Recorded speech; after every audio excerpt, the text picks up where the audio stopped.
Jorge, primero te quería preguntar si recuerdas como algún momento de tu infancia de cómo te fuiste interesando por la música. Eh, Yo recuerdo lo más antiguo, cuando era demasiado chico y en la casa de mi abuelita tenía un tocadisco. Y tenía singles de Adamo, Rafael, los Beatles, Tom Jones, los Jackson 5 y gente así. Anna Burr, cosas de corte antiguo, paso doble, discos infantiles. En estos Gil Olver, un tipo que tocaba Hammond que era cieguito, de la época de las películas de Cantinflas. Y a mí me interesó la música, pero cuando me lo tomé en serio fue cuando mi viejo llegó con un piano a la casa porque era divertido llegar del colegio y empezar a tocar el piano, o sea, a poner la garra encima nomás y ver qué pasaba. Y de a poquito empecé a tocar acordes y a hacer melodía y todo eso. ¿Y recuerdas tú cuando pensaste que podías crear una melodía o una canción propiamente tal en el piano? Bueno, cuando entré al liceo y lo conocí al Miguel Tapia y al Claudio, los dos sabían que querían ser músicos y yo no tenía idea de lo que iba a hacer. Pero me pareció bonito que les gustara la música. Iba a visitar a Miguel y escuchábamos música. Desde el primero me empezó a prestar los discos de los Beatles. Y con el Claudio hablábamos de Kiss, me acuerdo, y cosas así. Más bien hablábamos de música con el Claudio y con el Miguel la escuchábamos. Esa era la diferencia. Y en segundo el Miguel empezó a grabar cosas más interesantes como Gary Newman y cosas así. O de Knack. Y ahí me empezó a parecer que eso se podía hacer. Y veía que él percutía y que no lo hacía mal. Entonces pensé que algo se podía hacer entre su percusión y mi piano. Y empezamos a juntarnos en mi casa y a tocar y salía bien. O sea, lo primero que hiciste es como un conjunto fue con tú al piano y Miguel En la batería, en sí, varios años, por lo menos 2 años yo creo. como un dúo. Sí, como un dúo. Y después, en algún momento se puso como más serio y pensamos, yo no puedo tocar los dos juegos al mismo tiempo, consigamos un bajista. Y yo le dije, el Claudio dice que le gustaría tocar. Pero el Claudio llegó y él quiso tocar la guitarra. Y yo pensé, pucha, voy a tocar el bajo. Bueno, toco el bajo, ¿qué tanto? No voy a ser tan cabrón de cantar y hacer el solo. Va a ser demasiado cabrón. Que este amigo toque la guitarra. Y ahí pasa el bajo. Volviendo a ese momento con Miguel, al momento de orgullo, Sí. ahí tú ya te proyectabas o pensabas que podías tener un grupo o eso era muy incipiente. Yo pensaba que ya teníamos un grupo. Que estar en la casa tocando ya era un grupo. No me parecía que era una broma. O sea, era un juego, pero era en serio. O sea, con el Miguel le poníamos empeño. Y cuando se juntaron con Claudio y armaron esto, La primera vez que ensayamos juntos, ensayamos una canción que se llamaba ¿Cuánto vale el show? Que era mía. Y el Claudio tocó los acordes, que de repente así yo toqué el bajo, que no era tan cabrón. Y él me quedó la batería y sentí que sonaba la wea bien. Y pensé que ya éramos un grupo de verdad, que voy a ir a tocar por ahí. esa fue la primera vez que sentiste que el grupo ya Sí, estaba. o sea, que se podía ir a tocar por ahí. ¿Y cuánto vale el show? ¿De qué trataba? Trataba precisamente de lo que yo observaba era el 82. Entonces hablaba de lo que pasaba con las transmisiones de las Malvinas. Que yo veía que la gente veía como si fuera un espectáculo la guerra. Y no se daban cuenta que lo que estaba pasando era que había gente muriéndose. Que era banalizar la muerte. Como lo que está pasando ahora con las guerras. ¿Cuándo fue el momento en bueno, tú y con Claudio y Miguel dijeron, ya, consigamos instrumentos, armemos algo? En realidad la clave fue cuando la hermana mayor de Miguel, porque la mamá de Miguel tuvo un accidente súper grave, como el que tuve yo, solo que ella quedó postrada. Y justo al viejo lo echaron de una empresa que se llamaba Vestec, porque cerró. Entonces se quedó el papá sin pega y la mamá enferma. Las hermanas se pusieron al hombro toda la familia. Y la hermana mayor, no sé cómo, se consiguió 10 lucas y se consiguió una batería de tercera mano de un gumbianchero que se la regaló a Miguel. Y ahí la weá se puso en serio cuando apareció la batería. ¿Qué pasó como en la transición de toda esta época hasta que logran armar canciones para un disco, para la voz de los 80? Bueno, pasó que hicimos un par de canciones cuando estaba en el liceo. Para Mar, lo hice en la vacación de cuando salía del liceo. Y que en Matorrelín todavía estábamos en el liceo. Miguel me presentó esta letra y yo pensé, ah, Marilyn, los 60, un twist. Y me lancé con un twist tipo Los Ramones. Porque fíjate que las canciones de Los Ramones son todas twist. Poco menos que Xavi Shecker con guitarra distorsionada. Luis Dimas con guitarra distorsionada. Twist.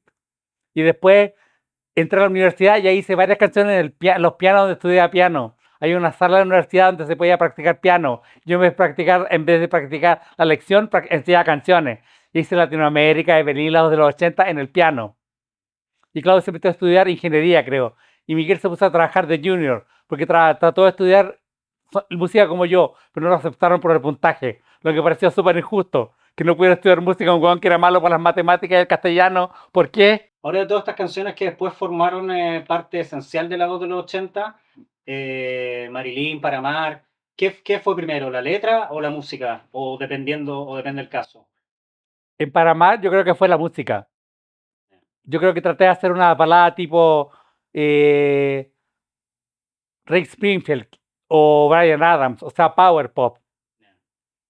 Y Miguel no sé lo que estaría pensando cuando escribió eso. ¿Y te venía siempre primero la música o la letra? En Paramar yo creo que fueron las dos cosas más o menos juntas. Y en Marilyn Miguel presentó la letra primero. Yo la ordené un poquito con algunos versos para darle un final. Y la voz de los 80, por ejemplo, ¿cómo surgió? La voz de los 80 primero fue la idea del coro en el piano y la letra del coro. Después fui trabajando en los versos y las demás partes, en el piano todo. Y de ahí la traspasé a la guitarra. ¿Qué idea tenías tú con esa canción, con la voz de los 80?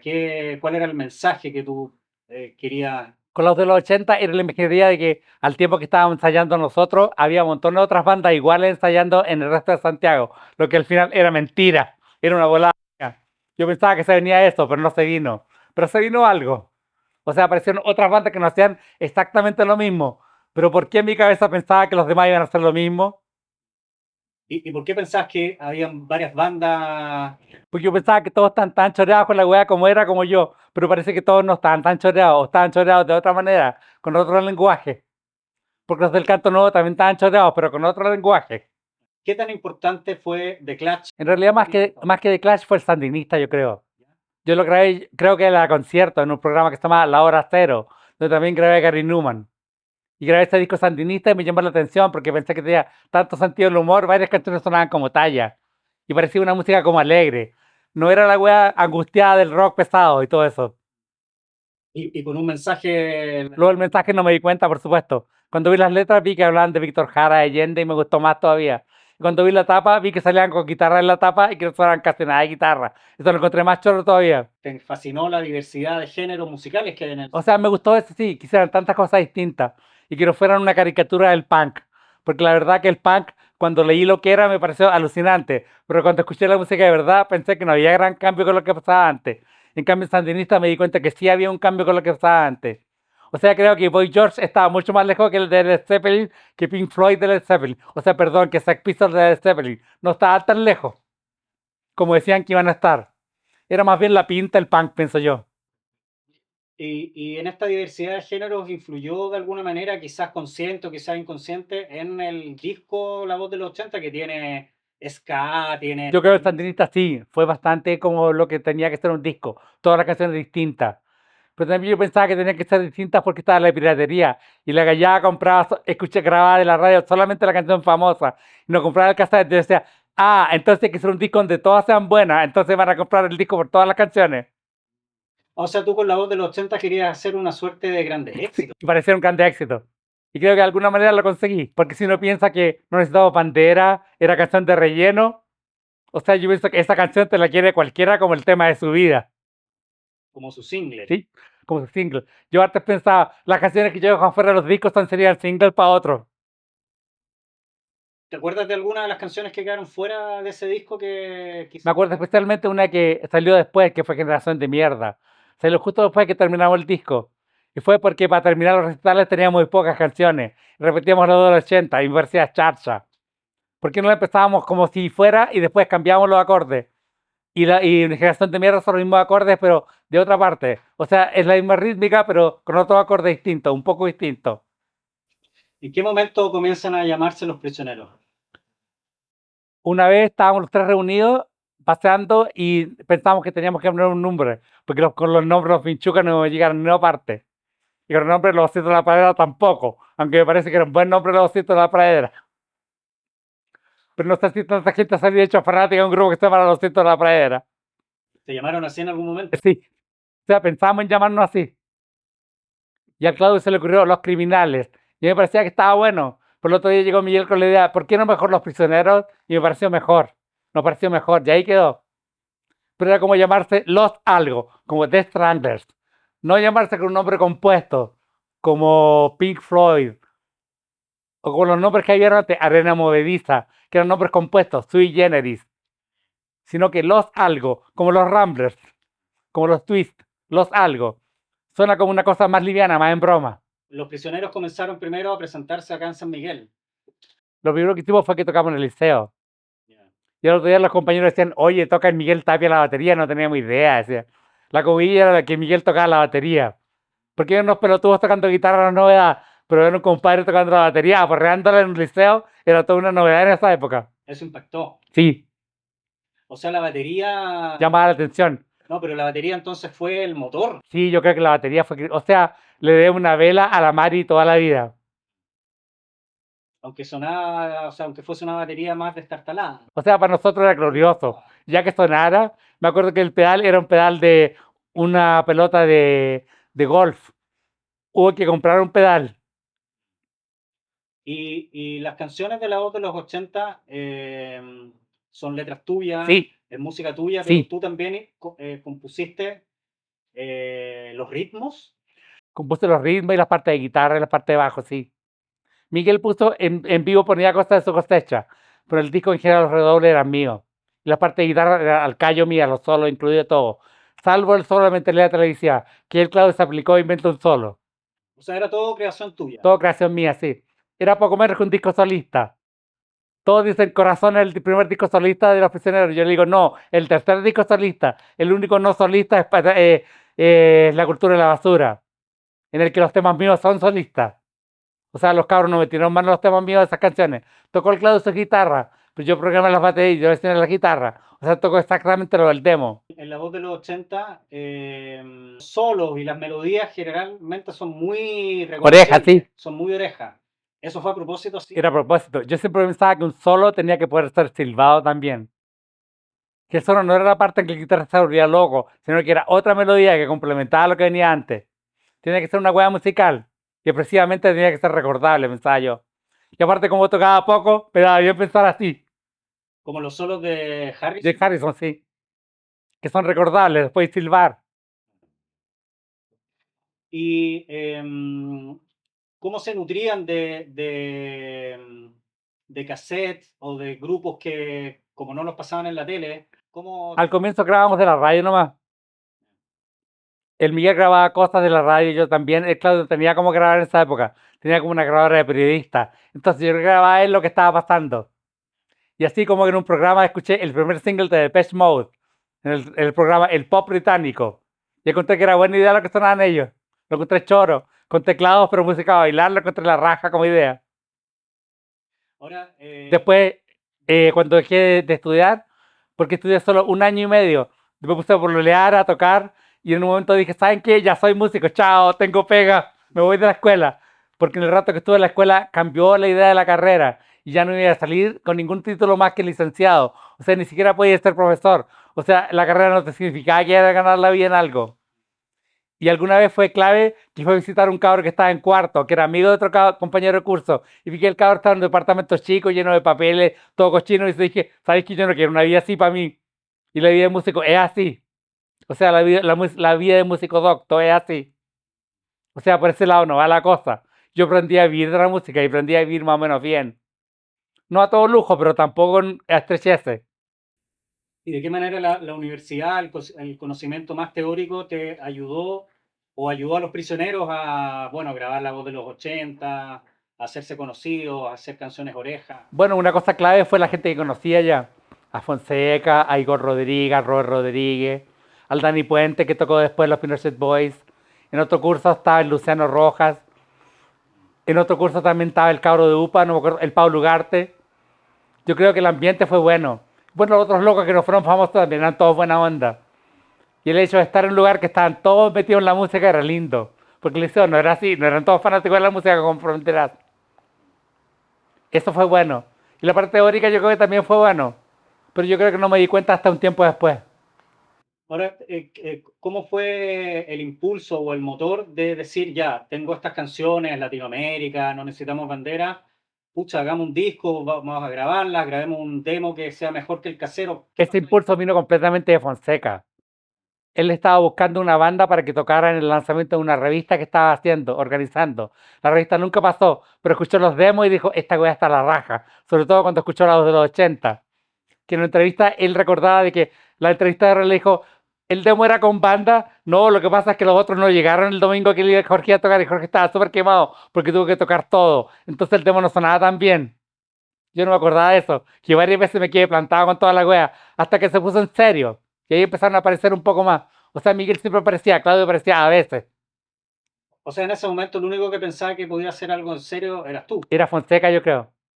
Porque yo no le mostré con gran interés de que él fuera manager ni nada, porque él no pensaba ser manager. Él fue manager porque ya hizo tanto, no conseguía tantas cosas que dijo, ¿sabes qué? Voy a tener que ser manager. En realidad era el único que tenía esta visión, yo creo, de que pues la weá podía ser mejor, porque dijo que le gustó no tanto lo que estaba ahí, sino que en lo que se podía convertir. Él lo vio, yo creo. Y me imagino que después de escuchar este cassette con ese demo que hiciste tú solo, quiso ir a verlos en vivo. Sí, nos quiso ir a ver y le pareció bien. Y ahí ustedes todavía no tenían instrumento. No, no me acuerdo, dónde nos vio. Parece que en el parroquial. Parece que tocamos ahí, sí. No estoy seguro. Y los instrumentos se los tenían que conseguir con... Cuando había una banda antes, ahí podíamos tocar, para que nos prestáramos los equipos. Y los buenos eran tan buena onda que en general siempre decían que bueno. Pero el problema era, no era tanto problema. Yo me encontraba con un bajo solamente cuando estaba en el escenario. En la casa no podía ensayar con un bajo. Tenía que tocar con una guitarra nomás y cantarla así. Pero bueno, ella pechugaba con el bajo, salvo una vez que me tocó un fretless. O sea, sin traste. Y tuve que improvisar con el fretless y pensé, qué divertido. Pero igual me la jugué. Y una vez nos tocó con Claudio unos amplis que eran unos Marshall Sur metaleros. Y Claudio me dijo, oye, esta weá no es para nosotros. Y le dije, Claudio, vamos a hacer una banda de metal esta tarde. Y una buena banda de metal. con equipo, Sí. quizás.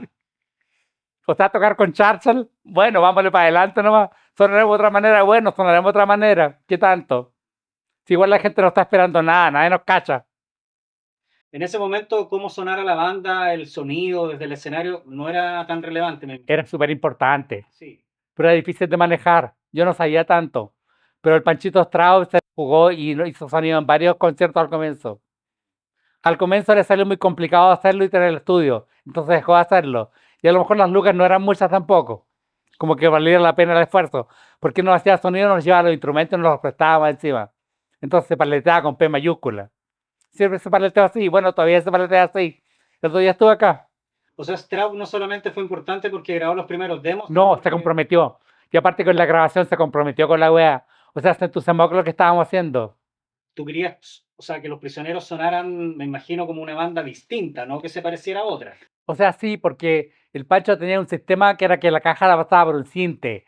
Entonces la caja sonaba con una especie de ruido blanco. Más New Wave, menos rock. Si sonaba sin eso, yo pensaba que iba a aparecer The Police o alguna banda normal, pensaba yo. Me daba lata. Pero pasó eventualmente y no pasó nada malo. O sea, a ti te Me importaba que sonara te diferente. apanicaba que Que pensaran que... pareciera banda normal, sí. Estaba obsesionado en que fuéramos una banda especial. En realidad siempre estuve obsesionado con eso, en que fuéramos especiales. Y ahora también en esa época, ya cuando después publican La Voz de los 80, se encuentran con esta, con las personas de la movida más alternativa, los pintores y eso, que se empezó a reparar mucho en que ustedes, claro, tenían estas zapatillas Nostar, que había Sí, poco menos que un look sí. prisionero. Yo pensaba que el no tener look era un look en sí. Era como una declaración. No tenías que disfrazarte para ser bueno. Y pensaba que tengo razón. Cuando veo las fotos viejas veo que en realidad teníamos pinta con esa pinta. Y también había un cacho de Randy en sí, yo creo. Y los raperos que usaban zapatillas Adidas. Aunque nosotros usábamos Adidas porque era muy cara. Nostar, Northstar. Salvo el Claudio que usaba una imitación de Adidas que no sé qué sería. Dolphin. No sé qué eran. Nunca le pregunté. Pero solo me daba cuenta que no eran iguales a las pies de Miguel, que no estaba uniformado.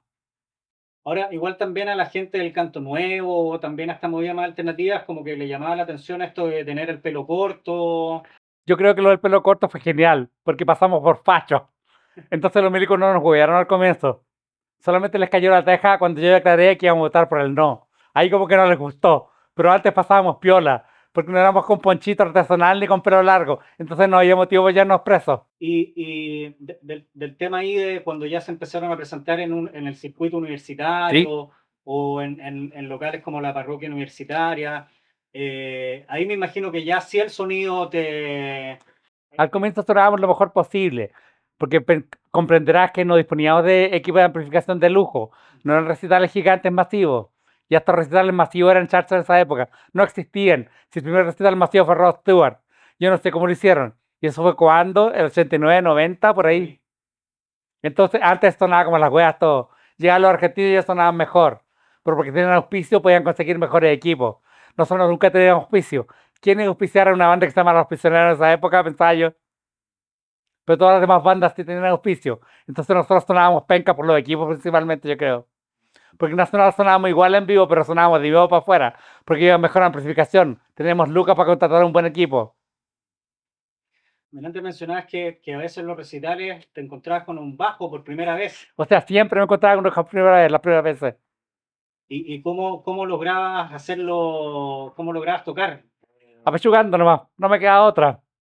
Y para que calzara porque varias canciones de la voz de los 80 están súper bien armadas, como la melodía y Sí, la melodía del bajo, que sí. a veces no es un acompañamiento. Mi idea era que el bajo no fuera un acompañamiento, tenía que lucirse. Lo mismo que empezó con McCartney cuando se encontró con el bajo, dijo, bueno, yo toco el bajo porque nadie quería tocar el bajo. El bajista se había muerto, creo, o se había ido o algo así, ¿Y por qué fuiste tú el cantante de Los Prisioneros? porque me sabía las letras.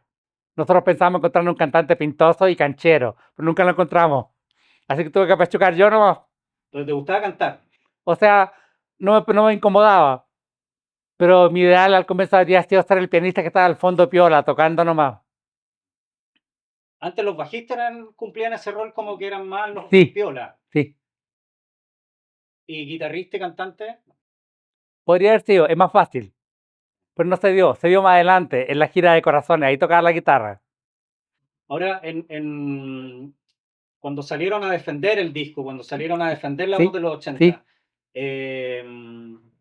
¿bastaba solo con la música y ustedes tres tocando ahí o pensaste en otros elementos? Porque me acuerdo lo de las revistas Playboy, decir cosas, o sea, algo más... Bueno, lo de decir cosas en realidad era espontáneo. Ya. Lo de las revistas fue pensado. Pensaba yo que estaba muy fome que tocáramos nomás. Aparte con la amplificación no se entendía la weá que estaba diciendo yo.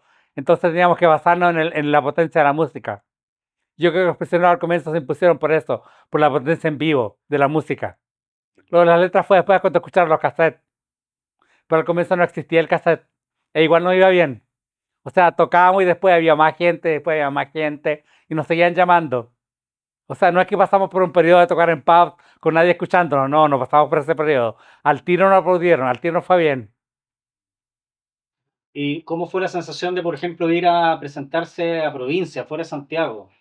Ah, tocar afuera fue alucinante, rico. Sobre todo ir a Conce y encontrarse con todos esos huevones que ya escuchaban esa música antes. O sea, que allá fuera famoso andaban de Ants y de Clash y de Depeche Mode y acá nadie los cachara, era alucinante. Escuchar otra banda que hacía algo parecido como eran Los Ilegales, también era rico. O conocer al Yogi, a todo eso, al Ricardo Manque. Fue un sueño. Ir a Arica también, ir a La Serena, ir a todas partes, ir a la playa. Siempre era lindo. Encontrarse con la gente era bonito. Y aparte que la gente se agradecía que vinieran de que Santiago a tocarle un poquito, a dar un poco de alegría. Porque la weá estaba reforma en esa época. Entonces que vinieran unos flacos a tocar música bailable, se agradecía yo creo. Uno de tus principales intereses fue, o sea, era que tu música fuese oreja, bailable, que pasara algo, O no sea, que... yo pensaba que en vivo más valía que fuera bailable porque era más entretenido. No sé, no sabía cómo lo hacían los artistas de canto nuevo para no aburrirse cantando sus propias canciones. Pero supongo que yo la encontraba linda y supongo que la gente se lo vacilaba. Pero yo tenía la impresión que a la mayoría del público le gustaba bailar. A lo mejor porque yo venía a un circuito de kermés de barrio donde la gente bailaba en las discotecas. Nunca vi grupos en vivo antes. O sea, la gente en vivo que vi eran grupos de cumbia. O la gente del grupo folclórico que cantaba en el patio de la casa cuando yo era chico. Que era el conjunto folclórico donde estaba mi papá. Esta es la música en vivo que conocía. Una banda de rock nunca vi antes. No tenía esa imaginaría yo de una banda tocando. ¿Y por qué fue rock y no, por ejemplo, el folclore u otra cosa? En ese comienzo, porque yo sé que después tú hiciste muchas otras cosas. Yo creo que no fue folclore porque yo pienso que el folclore ya había demasiado y no estaba pasando nada con el folclore, pensaba yo. Aunque lo encontraba bonito. Y tocar esa otra música era porque tocábamos la música que escuchábamos, yo creo. Estábamos escuchando eso y eso escuchábamos. Estábamos escuchando a los Ramones, a los Stranglers, a los Vivos y tratábamos de hacer eso. Yo creo que por eso fue. Y bueno, después viene un periodo en que ustedes salen a defender este disco, La Voz de los ¿Sí? 80, pero tú me comentabas antes que en un momento pensaste no tocarlo en vivo. Al comienzo le dije a Carlos, oye, deberíamos ser un grupo de estudio. No creo que en vivo seamos tan buenos. Y él me decía, hay que tocar, Jorge, porque ahí está la plata. Y se van a ser conocidos. Y yo creo que tenía razón. Porque la venta de discos no es tanto lo que se gana. Es por los conciertos que veis chin chin. Aparte con la venta de discos, después tienen que dar una rendición de cuentas y vamos a ver si están diciendo la verdad. ¿Y cuánto es el porcentaje lleva la banda comparado con el que se lleva el sello? Sencillamente por hacer los cassettes, es falta diferencia. ¿Recuerdas tú la sensación que tuviste cuando se publicó La Voz de los 80 en cassette? No, no me acuerdo tanto. Me acuerdo de que mi mamá se impresionó cuando llegué con el cassette, de eso me acuerdo. Pero que yo me haya impresionado tanto, no me acuerdo de eso. Me acuerdo de lo que me impresioné cuando sonó bueno, en la industria, en la radio. Ah, ya. Porque por fin sonábamos en la radio. Con la de los 80 no pudimos sonar en la radio que yo sepa. Aunque algunos dicen que algo sonó. Después del éxito de Pateando Piedra, yo creo que tocaron la voz. Pero antes no la tocaron. Ahora, para llegar, por ejemplo, a mover las industrias, pasó un tiempo considerable entre La Voz de los 80 y Pateando Más o Piedra. menos 2 años, sí. Claro. Y en ese tiempo fue clave que tú te metieras a hacer música con teclado. Yo creo que fue clave que cuando tocábamos la de los 80, Strauss tenía un CZ-101, un teclado. Me llamó la atención. Y tenía otra wea que usaba Concert Circuits. Y tenía un drum machine también. Me llamó la atención todo eso que él tenía. Porque sonaba como las cosas que yo escuchaba que me gustaban. Pero no sabía cómo se hacían. Ahí caché que se podían hacer. ¿Y cómo las pudiste hacer? Después el Strauss me vendió este mismo teclado en 60 lucas. Y resulta que antes los análogos costaban 500 lucas cuando lo iba a mirar al centro. ¿Qué esperanza había comprar uno? Pero justo aparecieron los japoneses con esas weas que parecían de juguete y que era la raja. Y el Estado pidió que era la raja. Y a mí no quedó otra más que ver que era la raja, porque no me alcanzaba para algo de verdad. Pero con esa wea que parecía de juguete, se podía hacer un disco ensayo. Y se pudo hacer. Y ahora parece que los Casio los valoran y los buscan. Pero en esa época eran un chiste, no eran el teclado de verdad. No era lo que tenían los aparatos raros, las otras bandas. No eran los teclados del tecladista de Charlie, no, no eran. Pero los otros músicos miraban a los casos como en menos, así como por encima del hombro. Nunca dijeron algo así explícitamente, pero suponía que no era de lo que hablaban cuando hablaban del teclado. Hablaban de los DX7, esas cosas, Yamaha. de los Yamaha. O sea, no era cool tener un caso. No, no era culpa para nada. Era un poquito un chiste, yo creo. Yo pensaba que la banda era un poquito un chiste también. No era tan en serio la weá. De hecho, los teclados los poníamos arriba de tabla de planchar pintadas de negro. Porque no teníamos para comprar un stand de verdad. Y yo pensaba que le daba una onda a tocar arriba de tabla de planchar. Era una declaración artística también. ¿Y los otros casos cómo los conseguiste? Los compramos. Con lo que ganamos con las tocatas de la voz de los 80, lo poco que ganamos, casi todo lo invertimos en equipo. O sea, yo me lo agrupé a los cabros que iban a comprar teclados y me hicieron caso por suerte. Casi todo lo que ganábamos en los conciertos les quitábamos en equipo. O sea, yo me volaba a comprar tal y con el weá, porque yo era el busquilla que andaba leyendo por ahí que salía o preguntaba. Como la cultura de la basura se emparenta un poco con La Voz de los 80. Se emparenta con la voz de los 80 en la guitarra y se emparenta con Patando Piedra en que las baterías son todas programadas también. En realidad es un disco diferente a los otros, si tú lo piensas bien. Pero sónicamente se emparenta con la de los 80. O sea, las letras de Pateando Piedras y de alguna manera La Voz de los 80 también tienen una sintonía con lo que pasaba en la calle. Yo creo que sí. Sí, pero la ley de mueve la industria tiene mucho que ver con el despido del papá de Miguel, que me dio mucha pena porque don Julio, que en paz descanse, era un caballero maravilloso. Y doña Marina, señora también. En realidad, toda la familia de Miguel era toda raja. Siguen siendo súper lindos ellos. Y el baile de los que sobran, harta parte de la letra nació porque me encontré con un compañero que era súper abacanado de la básica y que ahora estaba teniendo una ferretería y yo era el comprador. O sea, era yo el bacán y él el empleado. Cuando chico yo no era el empleado tampoco, pero nunca me bacané, no veía para qué. Pero me daba cuenta que se era bacanado y iban con las niñas. Pero yo no estaba ni ahí con empezar a incurrirme a las minas para conseguir una. Entonces el baile era un poco darme cuenta de eso, que hartos compañeros que eran igual que yo estaba ganando plata, tocando y toda la onda, y los cabros estaban haciendo cualquier cosa. Encontraba que era injusto. ¿Cómo crees que después de tantos años, que el disco La Voz de los 80, qué es hoy? ¿Cómo ha perdurado? Bueno, de alguna manera se convirtió en un pedazo de la vida de mucha gente, creo yo. Y los cabros chicos que no vivieron la época, yo creo que se contagian con el ritmo y con lo curioso de las letras, porque las letras eran bastante curiosas. O sea, no eran exactamente lo que yo decía. No estaban escritas con el libro de cómo hacer letras de canciones. Que yo pensaba que los compositores tenían un libro que decía cuáles son los temas válidos para hacer canciones y cuáles no. Y la primera vez que fueron a grabar los demos, no donde Caco, sino donde Strauss, el estudio en sí no los puso nerviosos, los intimidó de alguna manera o no, o eso nunca fue tema. A mí me pareció que yo podía vivir en un lugar así, lleno de instrumentos y equipo y todo eso. Para mí era el paraíso. Y yo nunca había estado en un estudio, entonces era para mí una raja. Y le dije a Panchito, oye, ¿se puede hacer esto acá? Y él me dijo, este es un estudio, se puede hacer todo. Y yo pensé, no creo que se pueda hacer todo. Pero esa es la actitud, pensaba yo, se puede hacer todo. O sea, si un huevón piensa que se puede hacer todo y que va a ser lo mejor posible. Y obviamente nunca vamos a llegar a la perfección ni a hacer todo, pero podemos tratar y mostrar esto es lo que tratamos de hacerlo. Y eso fue en el periodo en que grabaron La Voz de los 80 en el estudio de Strauss. Sí, cuando hicimos la primera grabación, que pensábamos que iba a ser en serio, pero cuando lo escuchamos no me gustó cómo sonó. Yeah. Pero para la segunda pata, el Panchito como que se pulió más y lo sonar mejor, pienso yo. Aunque él tiene otro recuerdo de la cosa, porque lo hicimos 2 veces. Pero ese recuerdo que tengo yo. ¿Qué recuerda él? Él se acuerda que el baterista no era tan bueno y que por eso los demos salieron bien. Pero yo no tengo ese recuerdo. Pero a lo mejor esto le pareció a él. Y después, bueno, grabaron el disco La Voz de los 80 con Strauss Sí, y las canciones Reggae y Ska con De Caco. exactamente, sí. Porque yo pensaba que al Caco le sonaban mejor las percusiones. Y la aproximación a los dos estudios fue más o menos la misma, ¿no? O sea, se sintieron igual de cómodos en los dos lugares. Yo por lo menos sí. Después intento que al Claudio no le caía muy bien como lo trataba el Caco. Yo creo que se intimidaba un poco, porque el Caco era más serio. Pero yo no recuerdo haberme sentido intimidado por eso. O haberme sentido intimidado por alguien alguna vez. ¿Y las canciones costó que se grabaran o fluyeron así? ¿Para tanto Con piedra? muchas tomas, digo, como... No, en realidad no. No, no costó mucho. Los cabros llegaban bastante bien ensayados, pienso yo. Y si la puesta en vivo de La Voz de los 80 fue de una manera ya con instrumentos propios, con bajo, guitarra, batería, la puesta en vivo el Pateando Piedra ya fue con teclado, ahí hubo que... Eso fue bastante un cacho, porque no salían bien las canciones en vivo. Y después supe que al Claudio le cargaba a tocar teclado. Yo no sabía. Yo pensaba que lo estaba dejando de multiinstrumentista al Claudio.